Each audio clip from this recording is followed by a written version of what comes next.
Welcome to the Tuesday edition of Unexpected Points. I'm going to wrap up all the Week 6 action, including a 2-1 record on best bets this Sunday. Plus, I'm going to break down in detail the Monday Night Football game and tell you once again why, yes, running backs matter, but let's not get out ahead of ourselves when it comes to Derrick Henry, MVP, all of that stuff. Anyway, let's get to it.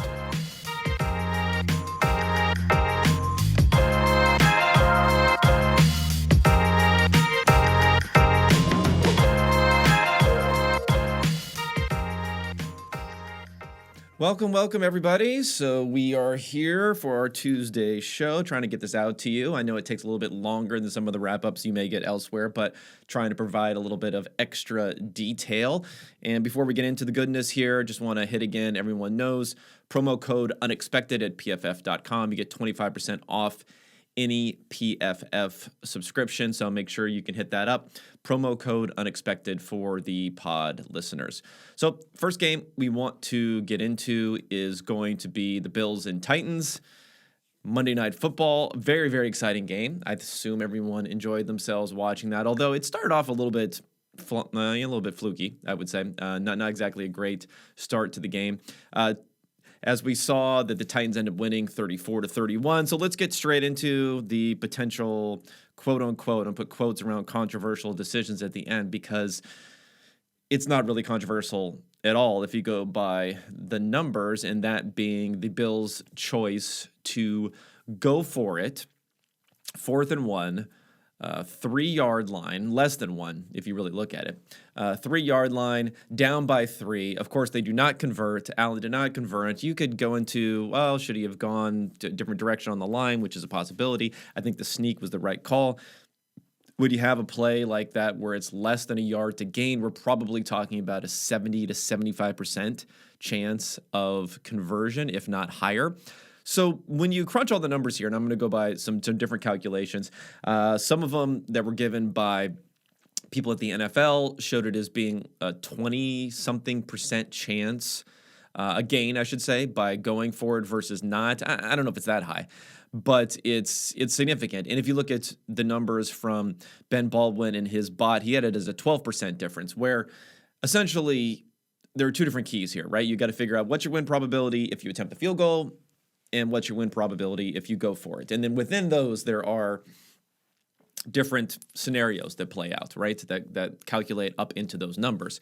So for Baldwin and then also for the NFL, they had the win probability that the Bills win if they attempt a field goal at around between 42 and 45%. I think that's a little bit low, honestly. So that'll whittle away some of the advantage of going for it here. But the reason it being is that you're going to make the kick 98, 99% of the time from that. So if you make the kick, it's tied. There's 22 seconds left. So what's the probability that Tannehill and the Titans get the ball back, they drive back, and they score, they kick a field goal and then win the game? So there's some chance there, right? So that's maybe a little bit of a hidden part. You don't just say, well, they go to overtime, the Bills are a better team, they should win 55% of the time in overtime, whatever it may be. So therefore, your win probability is 55% if you make the field goal. Not true, because the Titans can come down and score a field goal there. Now, is there a chance 10% to do that? It might even be a little bit high, 5%, but whatever it is, kicking the field goal, making it, if they have a 5% chance of making a field goal back on the other end there, boom, that's 5%. You're already taking off your win probability. If you have a 1 or 2% chance of missing the kick, that's 1 or 2% that's off of the win probability, right? Because in either one of those scenarios, you lose the game 100% of the time.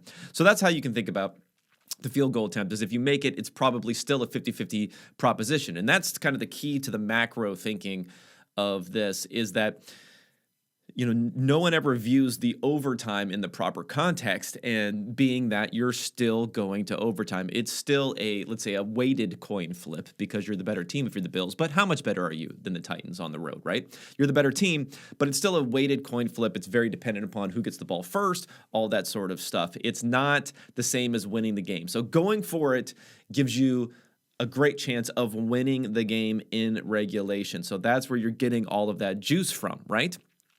And if you want to think about it this way, here's a way to kind of parse out how you come up with a win probability if you do go for it. So the estimates here, if you have this much further to go, it's about a 70% chance, I would say, you make it or you don't make it. So 30% of the time you don't make it, you lose. Game over, right? So 30% of the time you don't make it. If you do make it, the 70% of the time that you do make it, you either get a touchdown or you likely attempt a field goal. There's some probability, you fumble or you throw an interception, but it's very, very low. These are probabilities that happen in less than 1% of plays. So, especially near the goal line like that, where you can just throw the ball out of the back of the end zone. So it's really, in that circumstance, within that 70% that you make it, if you kick the field goal, now there's no time, there's less time left. There's basically no chance that the Titans can come back and make their own field goal. So you get an improvement there. The Titans lose that chance to go ahead and win it in regulation if you go for it and then kick the field goal. So there is an advantage, even if you don't convert, a slight advantage, even if you don't convert and score the touchdown. And when you think about scoring the touchdown, now you're on the 2-yard line. You wouldn't have any timeouts because you would have used the last timeout after that sneak. You would have had 20 seconds to go. That means you're going to get 2, maybe 3 plays. But even if you only get 2 plays, let's say you have a 55% chance of converting one of those plays, right? So when you're thinking about it, then you have a 55% chance of scoring on the first play. So that is a win, right? And then if you don't score, so you take that remaining 45, then you have a 55% chance of scoring within there. So when you start to, add them all up, we're talking about basically the formula, if you want to calculate it, is you're saying 70% chance of converting, then another, 75, 80% chance of scoring a touchdown after that. That's all of a win. The rest of that remaining amount, the 15% where you don't score a touchdown, you're still kicking a field goal and you're going to overtime, and then you have basically a 55% chance probably of winning in overtime. So you add all that together, and that's how we get up to saying your chance of winning in this scenario, if you go for it, is much higher. It's closer to like 60% overall, your chance of winning, versus only being somewhere in the 40s if you kick the field goal. And that's a huge difference. I mean, we're talking about these fourth down chances are probably normally, even in the highest circumstances, are a 3-4% chance of gaining. So this is like a 10% plus chance of gaining. So you got to do it. You got to do in this scenario. And again, I know it feels bad.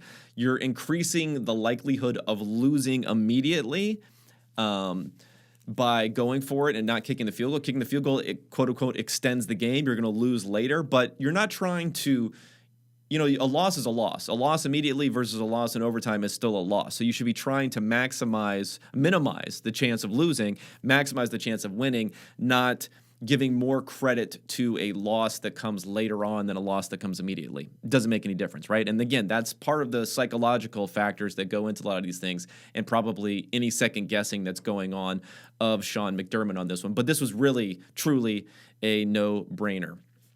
To get more into the larger discussion around this game, it's going to be Derrick Henry season everywhere. It's going to be Derrick Henry MVP. Should Derrick Henry be the MVP? I'm sure we're going to hear a lot about it this season. So my ilk here, my analytical ilk, gets a lot of grief. Now you could see on the tweet bot last night, a lot of people saying, "Oh, I think Derrick Henry matters. I think Derrick Henry's a difference maker." Yeah, I think all those things too. I did an analysis in the offseason. You can check it out, where I looked at the exact point estimates you could make based upon off the field for top running backs if they have top attributes, which are high rushing grades, which Derrick Henry does, lots of broken tackles, which Derrick Henry does, explosive runs, which Derrick Henry does. So all these things coming together, in a monster season like last season for Henry, you could estimate that he gained the Titans a win and a half, something like that, versus another backup or replacement player. So that's a big number. So they definitely matter. And I think what we're seeing, there are some players where you can carry it over season by season. Now, overall, there's very little correlation season by season to how a running back performs by these different efficiency metrics. But there are some players, a Jamal Charles, a Derrick Henry, a Adrian Peterson, a Nick Chubb, who have these attributes purely from rushing too. I'm not counting in pass receiving there, that they can move forward season over season and add that value. So they are valuable players. That's why when Henry signed his contract, a couple of years back, I said, I think it's a fine, fair deal for both parties involved. It was basically like 2 years of the franchise tag you were giving him. They weren't necessarily overpaying. I'm not going to get into, more of the extremist ideologue running backs don't matter sort of thing, which really just means that, like, let's not have this MVP talk for running backs. And if you bring in a replacement level running back, you're going to get close to the same level of performance for most running backs there, right? But I will say that when we're talking overall, when you're going to hear people say that Derrick Henry is the most important part of this offense, or like I said, Derrick Henry is the MVP, then you need to push back against that a little bit, right? As much as we don't want to sound like we are degrading what Henry does and the value that he brings, which is something. Like I said, I've done analysis. I'll give it up that Derrick Henry does bring some value there. But the key, I think, when you're looking at Derrick Henry as a player and whether he should be worth as much or you should be paying him as much as a quarterback, something like that, is while he is valuable, his role is there's still two factors to his role which make it difficult. One, it's limited. Okay, that's the first thing. It's limited. And two, because of those limitations, a team can only it gives you less paths to victory than a great passing offense gives you to victory. Let me explain those things. So first, talking about the limitations on Henry, right? So it's really key just to look at these third downs. So third downs, highest leverage plays that a team can have. If you don't convert these third downs, it essentially leads to a loss of possession, a turnover in a way, a turnover plus field position, right? You gain some relative field position, but you're giving up the ball. So hugely impactful plays. And if you look at the Titans, they have been a good team on third down. So this is a part of their offensive success, right? They are 8th in conversions over expectation this year. If you look at their third and fourth downs, the number that they've converted versus what you would expect when you account for down, distance, all that sort of stuff. Last year, they had, if you just look at the expected points gained, and this is, of course, is a formula where you're recalculating what you think the probabilities of who the next score is going to be and what type of score it's going to be, so you can get a point value for every point for every situation on the field.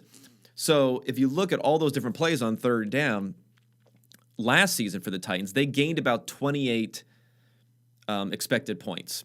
So that's 28 points. Again, I thought Henry's whole season last year, what he was giving you over a replacement type of running back, was somewhere around 40-something points. And he was an extreme season, right? This is an extreme season with something like 40-something points rushing the ball.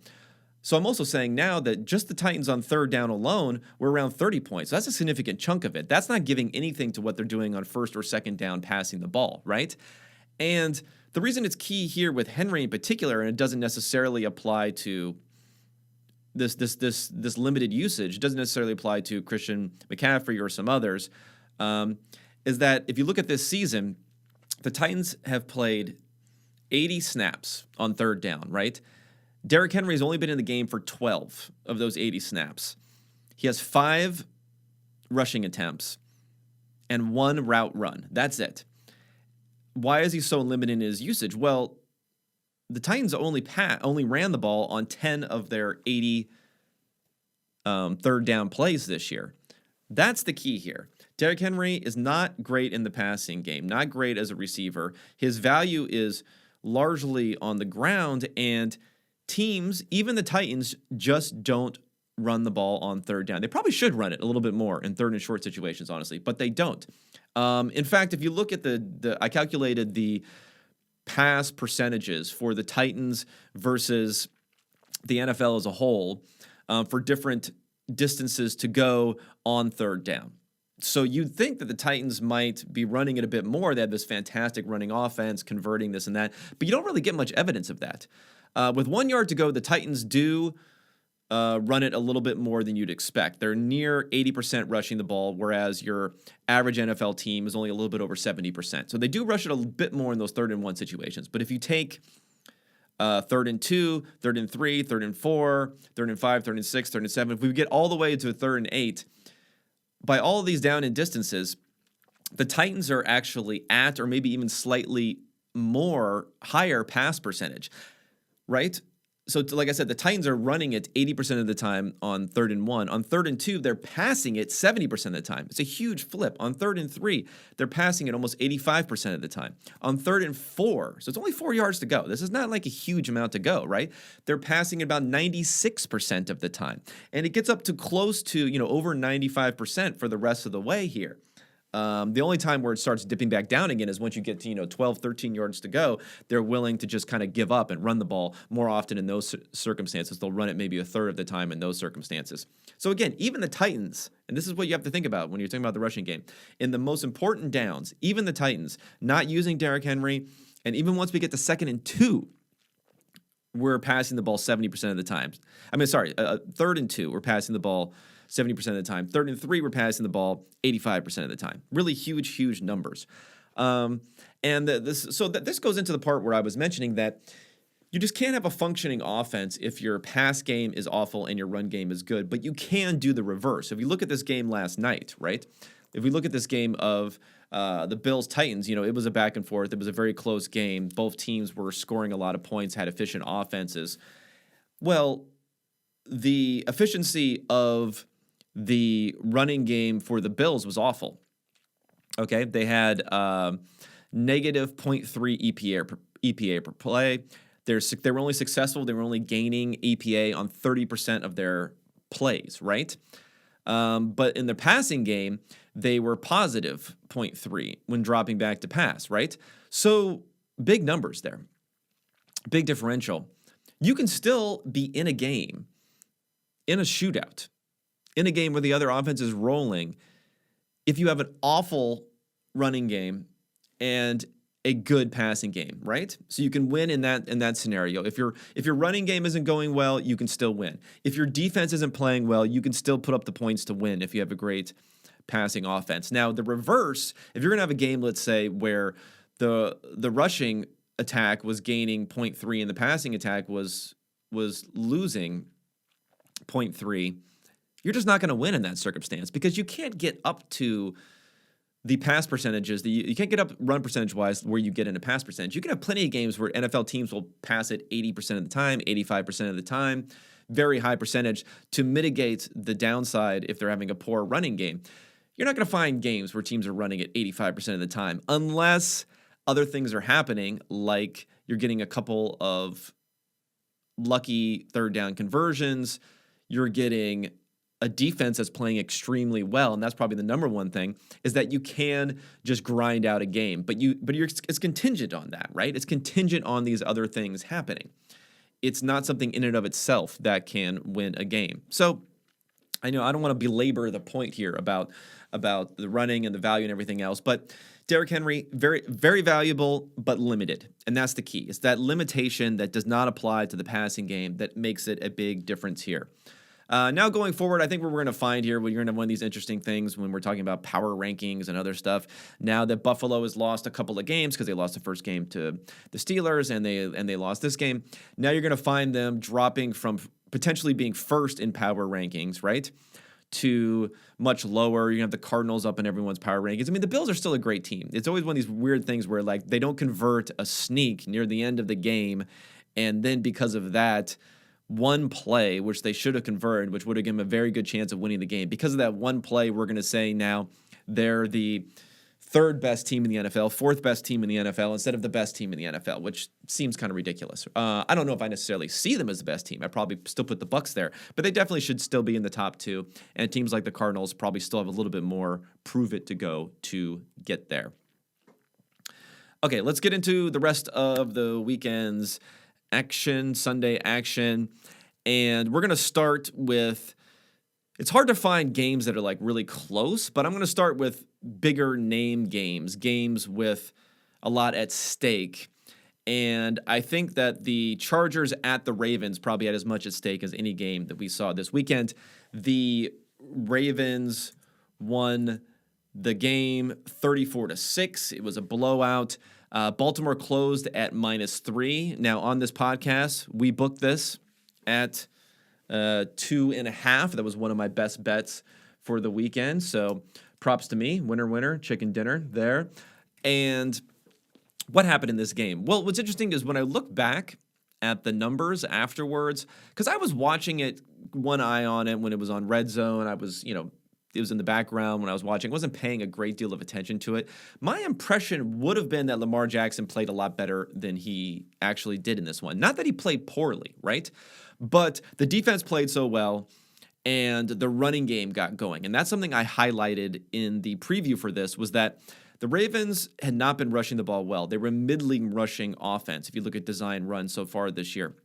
The Chargers have been one of the worst teams in the NFL, bottom 3 when it comes to against the run. So they really got the run game going. And not even the Lamar Jackson run game, the run game with the 2015 All-Stars of Le'Veon Bell and Devontae Freeman and Latavius Murray, right? They really, really got that going. They had 90th percentile success rate and efficiency running the ball in this game. It's the best game they've had since Kansas City in week 2. They had similar sort of numbers, but the rest of the games, they've been far below average in those games. So good for the Ravens to get that going. But, Lamar Jackson, he actually had a negative EPA per play in this game. And he had a middling grade. His passing grade was 62, something like that. So this was a bad game, a relatively bad game for Lamar Jackson. But again, they win by a lot. Optically, I don't think people are aware of that happens. Not that it's hugely important, right? But it did happen. I mean, they won convincingly. According to my expected points numbers, this was a 20-point victory. So it maybe not as much as it actually was, since it was, 28-point victory, but, still a huge, huge victory and a big winner there. But some of the EPA downside for Jackson, you have to hedge against that a little bit, because Rashad Bateman dropped an INT, which led to about a 4.5 EPA loss. But Jackson also had the worst play of the game according to the value numbers, whereas he just didn't see a linebacker and he threw it right to him. So he did have that negative play that went on there. And, the big story from the Chargers and the Chargers offense is we finally had our 3rd and 4th down regression that I've been talking about. I've been harping on Twitter a decent amount, that what they had done to this point was really insane. They had gained about 30 EPA over the first 5 weeks of the season just on 4th down alone. Remember, I was talking about the Titans earlier about how they were a top 3rd down team, which happens much more often, and they gained 30 EPA over the entire year last year. Well, the Chargers had it just on 4th downs within the first handful of games of the season. This game, they only converted 1 of 4 4th downs, and the last one that they converted, the game was over by then anyway. So they lost 6 expected points on 4th downs, right? So a big one. They were only 3 of 12 on 3rd down also. So again, just not converting as they had done before. And, so people went a little bit nuts on the 4th and 1 call from their own 19, but, they're down 18 points. It was a pretty obvious go-for-it situation. It was one of those things where the number of gain, like the win probability gain that you might get on that, is not particularly high, but that's just because your win probabilities are so low. Like if you go from a 4% chance to win to a 6% chance to win, yeah, it's only 2%, but it's 50% higher, right, than 4%. So it was one of those types of situations. Huge pressure differential here. If you look at what I classify as fast pressures, and I think those are the most important pressures to track, and those are pressures that come in less than 2.5 seconds. Baltimore was getting there 20% of the time, which is a high number for fast pressures. The Chargers were only getting to Jackson 9% of the time. Okay, so I would say that what's been good about what we've seen from the Ravens and their turnaround the last couple of weeks is the defense really coming to play, and I think that's going to be important for them going forward. Good to see the running attack playing well here, but it's a little caveat about playing against the worst rushing defense possible. And for Jackson, if this is the bottom of his types of performances that we're going to see, then we're looking good going forward, because it wasn't a bad performance, but it was mediocre. So I think people should have that context in play here, that this was a mediocre performance. And Jackson went for Jackson, but he didn't have to do a lot in this particular game. Okay, let's move to, I think, the second most important game of the weekend, but also a blowout, and that is the Arizona Cardinals at Cleveland Browns, 37-14 Arizona. This closed at -3. It actually went up to this Browns -3. It actually went up to Browns 3.5 at one point. I wish I would have seen that. I should probably be tracking these things a little bit better, because then I think the Cardinals would have been a good bet if you got that at 3.5. And I'm not just saying that as hindsight bias. It was one of these games where I really felt like it could go either direction. And once you get over a key number like that, it's pretty huge. Now, the expected number on here is a little bit closer, 28-14, but still a blowout, still a 14-point victory. Why is it closer? Well, conversions, explosive plays helped Arizona a bit. Again, my expected numbers are going to rely more upon success rates than, and you're going to downweight some of the outlier type of plays that over the course of a season will average out and in one particular game have a huge impact. Continuing problem for the Browns defense is giving up these big plays, right? Giving up big third down conversions like the DeAndre Hopkins touchdown that you saw where he juked out a couple guys and scored. Just giving up big conversions and plays where they need to stop people. So the Browns defense has just been better from a success rate standpoint than they have been at actually stopping people. If you looked at this particular game, the Browns defense had a 45th percentile as far as their success rate, but then, the Cardinals offense was a 45th percentile success rate, so not that great, but they had a 76th percentile in their efficiency. So again, getting big plays, conversions. The Cardinals had about 11 expected points gained on conversions. Cleveland was minus 13.4. So that's a huge negative number. And a big part of this is another fourth down setback for the Browns. They were going for it close to the end zone. And Baker took another sack, and I've seen some people sharing some clips about this. Yeah, he had pressure. Yeah, he's going through his progressions, but you got to learn to get rid of the ball. That's the fourth time in the last 3 games that Baker Mayfield has taken a sack on fourth down. And, you have to give your receivers at least a chance to make a play, right? And he's not being blindsided on these sacks either. Maybe he doesn't have an ideal amount of time. Maybe they know to bring pressure, but Baker has to know to let it fly on that play. If you get intercepted, it's actually most likely better than taking a sack on that play because it's fourth down. They'll be intercepted. They'll most likely be tackled. You don't want to give up a pick six, right? You don't want to throw a horrible interception. But if you float one down there, if they intercept it, then they're going to be down. Then you actually get some field position gain out of that sort of play. Don't be afraid to throw the ball in those situations. Baker, that ball's stuck to his hand a little bit too much. We'll see if he even plays this Thursday night. He's in question. Kareem Hunt is out. Nick Chubb is probably out. I don't think it's a huge difference to go to D'Ernest Johnson and the other guys that they have there. But Baker's going to be a huge part for this one. And I feel like the sentiment on Cleveland is pretty low. I saw Dan Orlovsky throwing out one of his, hot takes that's not really serious in my opinion, calling them the most disappointing team this year. Hold my beer is what the Miami Dolphins and the Washington football team are saying there. They're definitely the most disappointing teams so far this season, but I get it. The sentiment is low on them. But again, they lose to the Arizona Cardinals. They lose to the Chiefs. They lose to the Chargers. 2 of those 3 games were very close. I wouldn't be super concerned about them overall. The problem is the injuries, right? I think some of this, they've had really, really poor fourth down luck. They have some of the worst fourth down numbers, but Stefanski is also going for it the most, appropriately going for it the most. Versus anyone, really. Staley's going for it more than anyone, but he's going for a lot of these edge cases where Stefanski is not going for it. So things will turn around. Regression is going to turn around for the Browns, but will it turn around in time to save the season? If it goes long enough, it could be a problem. And of course, the injuries are a big concern for them going forward. Okay, got to talk about the Dallas Cowboys because the Dallas Cowboys are America's team. Dallas Cowboys. So Dallas Patriots, 35-29 Dallas. It closed at 3.5. The expected number here for me is about 28-26-ish, maybe a little bit more than that. So about 2.5 points for Dallas being better. So it's kind of a bad beat there versus 3.5. And also a bad beat, of course, is the ending where Dallas has the ball and they don't have to score, right, in overtime. They don't have to score the touchdown, and they do. They do score the touchdown rather than get the field goal, which if they would have got a field goal, then you still would have been okay for Dallas if you had them at 3.5 or 4. So I want to address the Belichick situation. I've been talking about this. I had a whole pod in the offseason about whether or not this is his last hurrah. And part of that is whether he's kind of lost his mojo when it comes to gaining edges on fourth down.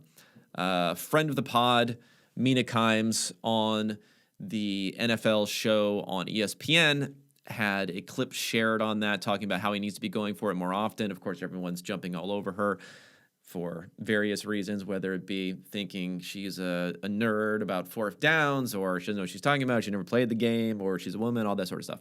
But beyond that, toxic stuff over there, the point is largely that, we can't question Bill Belichick. But the thing is that it's not like Belichick has always been doing things this way.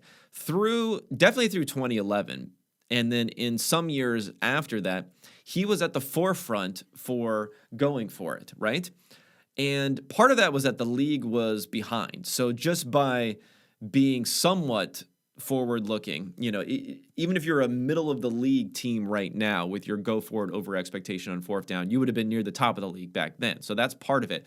But he's actually gotten even worse than that. Like, he keeps on getting worse and worse as time goes on, and I get it, he doesn't have Tom Brady, all these sorts of things, but even if you have a quarterback like Mac Jones this year, who has been able to successfully matriculate the ball down the field, has decent success rate numbers, maybe not the most upside, but you just want conversions. You want success rates on these downs. You got to at least give them a chance, especially if you're playing against an offense where if you give the ball to them, you're probably going to lose. You have to factor that into your decision. You have to weigh the doubts you may have about your own offense to the concerns you have about your defense being able to stop that other offense, right? Dallas is playing at extremely high level. They are number one in the NFL right now as far as success rate. Now, they've had some unlucky plays go against them, so their efficiency hasn't been as good. But they are gaining on a play-by-play basis positive EPA on a higher rate than any offense in the NFL right now. This is not an offense you give the ball back to and you say, okay, we're going to have to stop you. Well, you only need a field goal, too, if we're talking about overtime, right? You only need a field goal in there. So far this year, if you look at Ben Baldwin's numbers again, more credit to Ben Baldwin. I think he gets at least 2 mentions every single show here. He has the Patriots attempting 0 of their 8 possible fourth down attempts where they would have gained at least 1% in win probability. And these are games that are, higher than 20% win probability here. So we're not looking at a game where it's a blowout in your chances here. These are games where it matters and it's a strategic choice as opposed to being forced to do something. Belichick just punting on them, punting or field goals, not taking any of those chances. So again, I talk about this a lot more in my offseason pod, the last hurrah for Bill Belichick. If you look at this particular game, that Dallas actually did a really interesting thing here, where they had these really, really high success rates and then lower efficiency versus those high success rates. They did the opposite here. Both teams had a similar success rate in this game. They're both about 50% successful on their plays, but then Dallas ended up with a 90th percentile in their efficiency versus only a 20th percentile for the Patriots. Now, there's a pick 6 that they got that helped them. Obviously, that was part of it. We did not classify that as a turnover-worthy play, although I don't think it was a great pass there. And if you look at conversions and penalties, Dallas was hit by a bunch of penalties in this game, which helped keep the game close in some ways, despite the fact that the efficiency was so much better for Dallas in this one. Passing grades, a little surprised here. Mac Jones actually had a 93 passing grade, best passing grade of the week, one of the best passing grades, maybe the best passing grade of the entire season. 89 for Dak. Again, didn't grade the pick 6 as a turnover-worthy play, which I don't know about. And it's just like a huge contrast with Mac Jones, and we're seeing this a little bit too often, and I think it can be something that can be sticky, that won't necessarily fully regress, and that is the fact that he has these very, very high passing grades and then low EPA. Again, he may have had the best passing grade of the entire year, but then if you look at his percentile as far as his drop back efficiency, it was maybe like 15th percentile. So 100th percentile grade, 15th percentile actual numbers and results. It's happening a little bit too often. We're seeing a divergence there. And part of it, is he took 8... he lost 8 EPA in sacks. Dak did not take a sack, so that's a big difference in the game there. And then what else hurt Dak's numbers a little bit? So again, Dak's numbers weren't fantastic from an EPA perspective, but they were good. What hurt them a little bit in this game was he lost 6.5 points on the failed conversions near the goal line. And if you watch those plays, he really looked like he got in on the first one, right? On the third down that they didn't give to him. And then he fumbled the ball over the top on the fourth down, so that's fine there. But again, that would have been a huge difference. That would have really swung the game also towards being a good enough game where Dallas would have covered. So in a lot of ways, you could say it was a bad beat for New England bettors because of how it finished, but I think Dallas was solidly in control of the game, and it's not like they were not close at all to being able to do this. All right, let's get to some ad copy here. DraftKings, let's talk about it. NFL fans hungry for a big win this week. DraftKings Sportsbook has you covered. New customers can bet just $5 on any NFL team to win their game. If they do, you win $200 in free bets. It's that simple. If the sportsbook is not available in your state, DraftKings won't leave you empty-handed. Everyone can play huge cash prizes all season long with DraftKings Daily Fantasy Sports Contest. DraftKings is giving all new customers a free shot at $1 million in total prizes. Download the DraftKings Sportsbook app now. Use promo code PFF.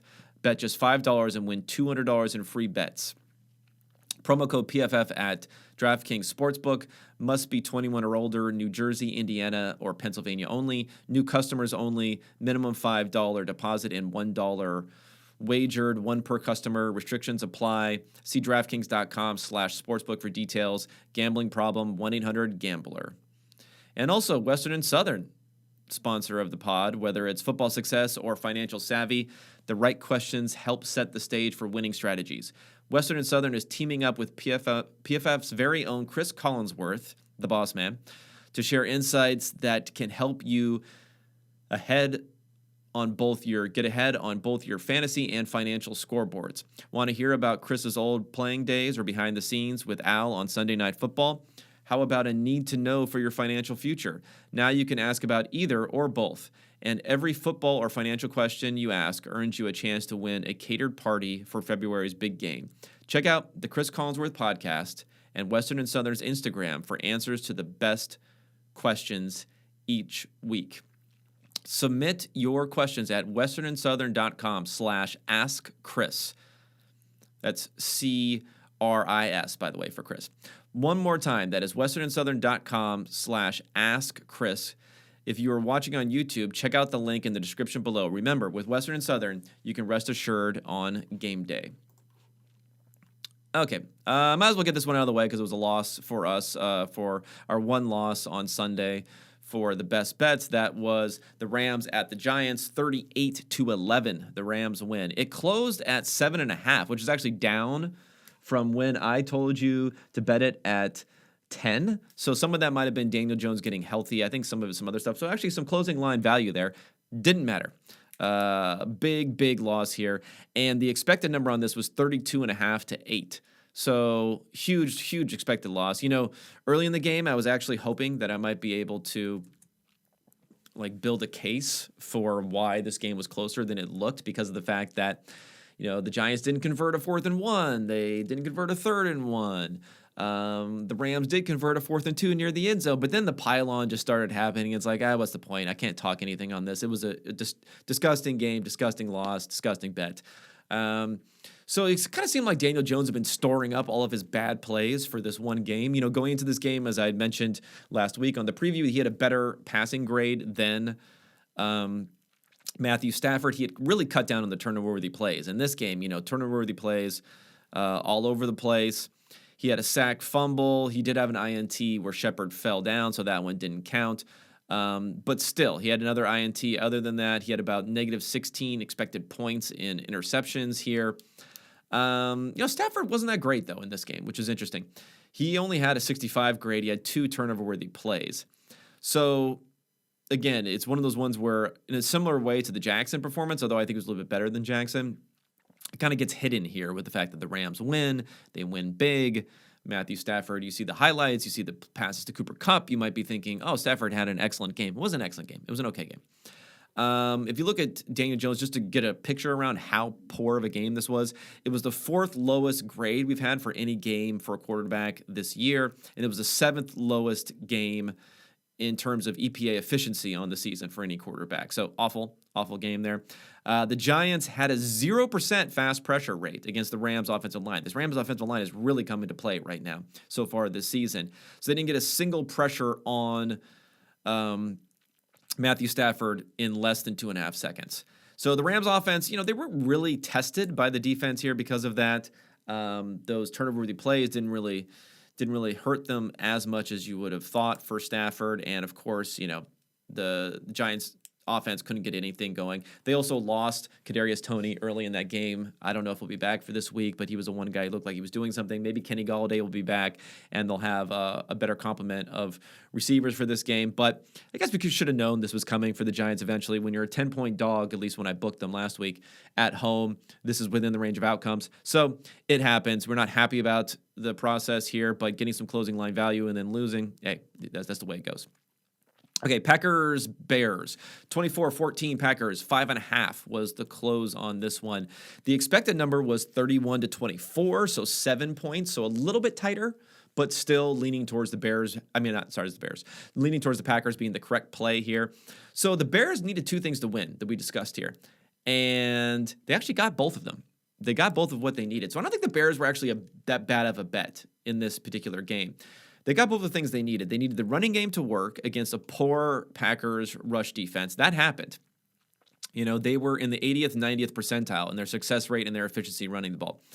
And in doing that, they could keep the pass percentage down for Fields, and they could let him play that controlled game that he's been doing recently. That happened to a decent amount. I mean, they passed 5% under expectation, but in previous games, it had been more like 10, 15 points. Unfortunately, Rodgers just put too much pressure on them offensively from the Packers that they couldn't really just dial back the passing. And because of that, we saw some mistakes from Fields, although one of them, he thought he got an offsides when he threw that long interception. He thought it was a free play, and I think it should have been a free play, but he didn't get that. Now, the other thing that they needed was to get pressure on Rodgers, and they actually got that. Rodgers was sacked 3 times. He had a 30% pressure rate, but Rodgers still had a good game because it wasn't that much of an actual loss of EPA on those sacks. He didn't fumble it. Didn't turn the ball over, so that's pretty big there. So because of that, Rodgers just overcame. So we saw Rodgers overcome in this game. You got to tip your cap on this one if you were the Bears or if you're a Bears better on this one. 12.5 average depth of target for Fields I thought was an interesting number. Again, they continue to push the ball down the field, but he just wasn't successful in enough of those chunk plays. He looked really good on that first drive. If you watched just the first beginning of this game, you saw them drive down the field. You saw Green Bay struggle for a while, but they just could not get more scores for that Bears offense until we got near the end of the game where they really had to stop Rodgers on that last drive where he had it, and they could not do it. Fields only took 2 sacks in this game, but they're pretty costly. So that was bad for him in this one, and that's another factor where he's got to clean that up, especially when he's not passing as much as he is. But I think there are some positives for Fields going forward. Like I said, they opened up a little bit more with the passing game. He played okay. He's very accurate throwing the ball. He just needs to make sure he can avoid some of the sacks and, just needs to get into a game where his defense can stop the other offense a little bit better like they had the last couple of weeks. And maybe the Packers are not the team they're going to be able to implement this game plan against, but I think this game plan can be successful against, half the league, and you could be a 500 sort of team with the way they're playing now. If Fields can step up a little bit further, that's when things start getting interesting, right? And he's starting to run the ball a little bit more too, which I think is great. Okay, this is the Vikings Cardinals. Okay, so the Vikings win 34-28. It was 2.5, the closing line. It moved 2.5 to the Vikings, and it moved from the the Carolina Panthers being a 1-point favorite. The expected score here was Minnesota 24 to Panthers 16, so about 8 points. So they covered. They won by 6. They should have won by about 8. So we have the flipped destinies of these teams here. We got the Panthers going from 3-0 to 3-3 now. We have the Vikings going from 1-3 to 3-3. Awful game for Sam Darnold. Now, Matt Rule has come out saying he wants to establish the run. He's Mr. Establish the Run now. I wouldn't be too reactive to what happens. I said, like, Darnold's a little bit of a roller coaster. And if the other team is putting up points, if your defense is not going to win, you're going to get some mistakes from Sam Darnold. That's what happens. What you really don't want is the game that we saw last week against Philadelphia, where they blow a very low-scoring game because of Darnold mistakes. That's really, really a problem. This game, establishing the run and leaning on the run game, I don't know if it's going to help you a whole lot when the other team puts up 34 points. So Darnold was in the 5th percentile as his success rate and his efficiency. Really, really awful game for him. He actually it would have been even worse if he didn't actually have some late down efficiency, which was decent. He got that 4th and 10 late in the game, which would really bumped up his numbers here. He had 3 turnover-worthy plays. One of them was an interception, another one was a dropped interception, and then another one was a sack fumble. So, again, mistakes were killers. He did have 8 drops. A few of them were kind of these BS dump-off types where it wouldn't have helped that much. But there were some other big plays and potential third down conversions, especially to Robbie Anderson and DJ Moore, who each dropped 3 passes apiece. So that's pretty huge there. Anderson had one of the worst games imaginable, 11 yards on 10 targets. DJ Moore only 73 yards on 13 targets. It just shows you the efficiency was awful there.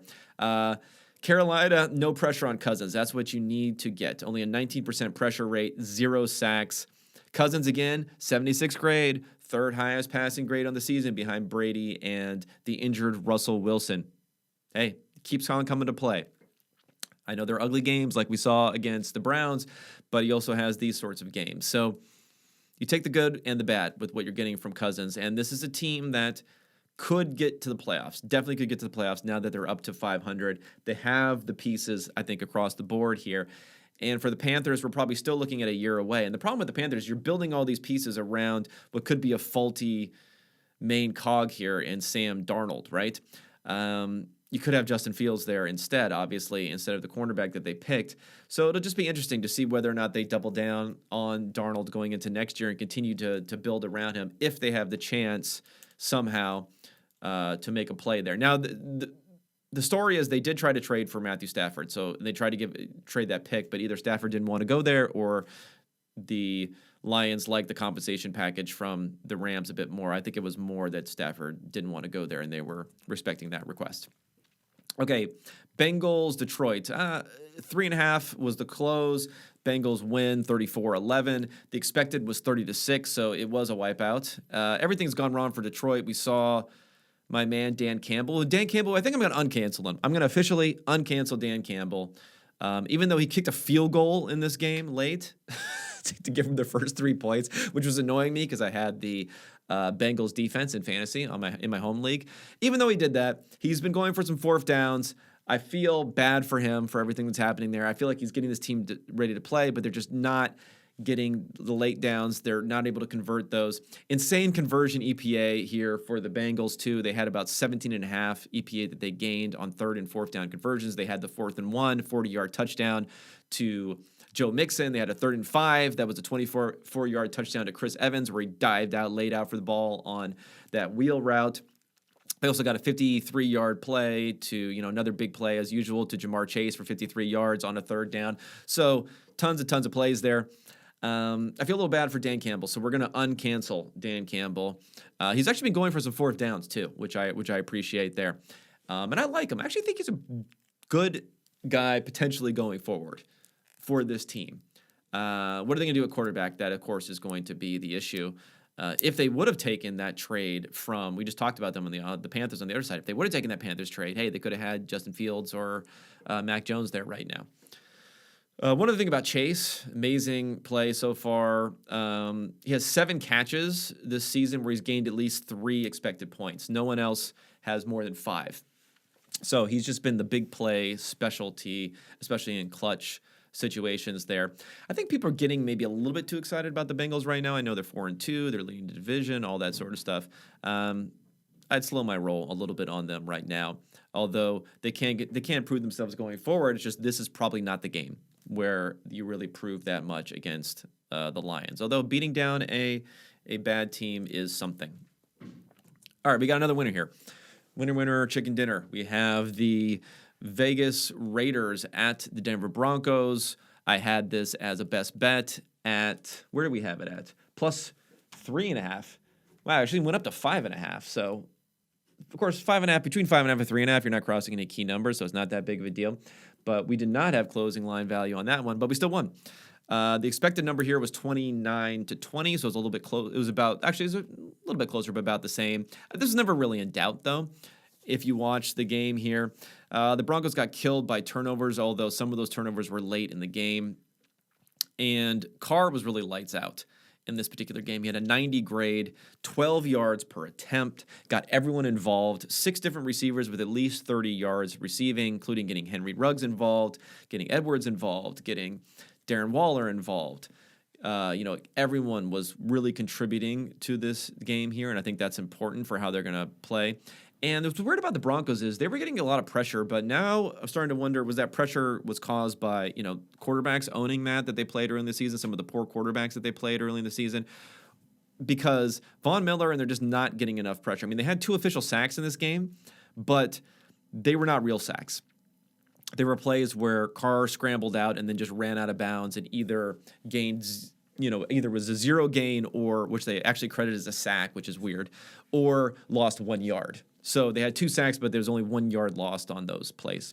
They only got 4 hits on Carr, so Carr was not taking a lot of hits. But then again, he is good at getting the ball out early. So I think the back end had some problems guarding these guys when the front is not able to bring pressure. And when you just have Von Miller, you don't really have another piece there.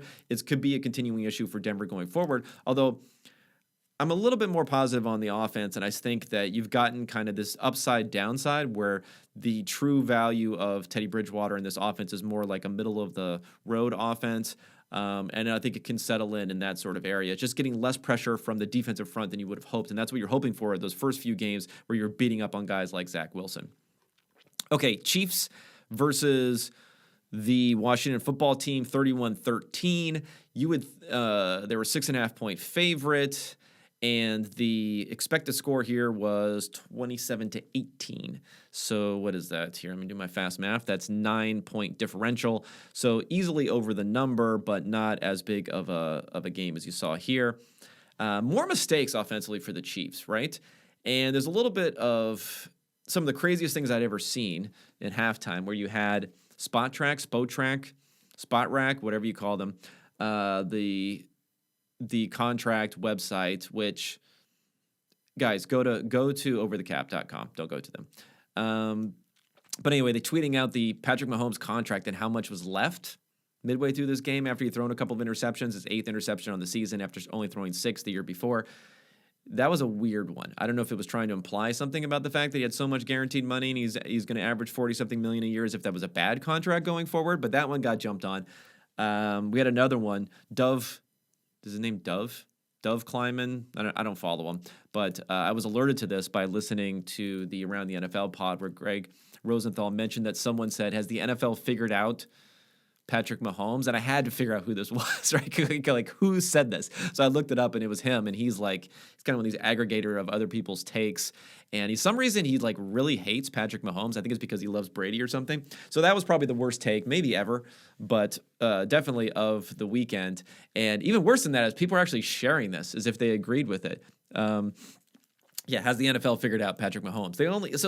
Let's step back here for a second here. Again, in this game, these mistakes that the Chiefs are making, yes, there are interceptions, but there's an element of this that's not going to carry over that much. They're also fumbling. There's also another drop that led to an interception here. There's another fumble by McCole Hardman. They've had tons of fumbles, either after catches. They've had at least 3 of Mahomes' interceptions have been drops that have led to interceptions there too. So with all these mistakes, now even with all these mistakes, everything else, all the hand-wringing, Casey offense, this and that, they're 4th right now in offensive efficiency, right?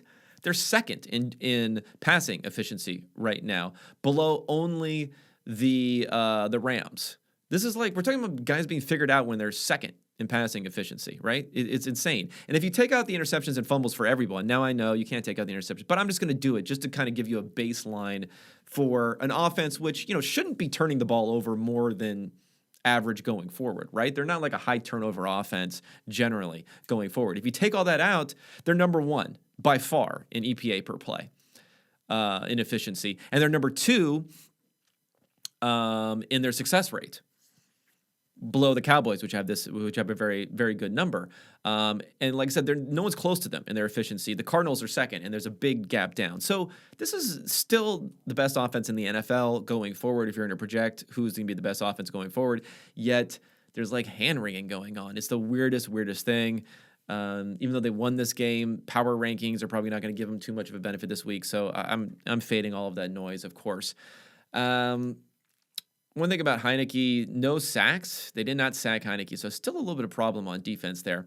And what was weird about Heinicke is he couldn't get anything going down the field other than this blown coverage touchdown to Ricky Seals-Jones. He only averaged 4.5 yards per attempt, but I don't think it was a good defensive performance for the Chiefs. So they're going to continue to figure things out, but at least on this one, they held them down for a lot of the game. And they were able to really hold them down on third and fourth down, which is the money downs that they were doing before that they were able to do, which is not necessarily the most sticky thing, but it's going to be important for that defense, the way they play going forward. Okay, Texans, Colts. Now, the reason this game is interesting, doesn't sound interesting, 31-3.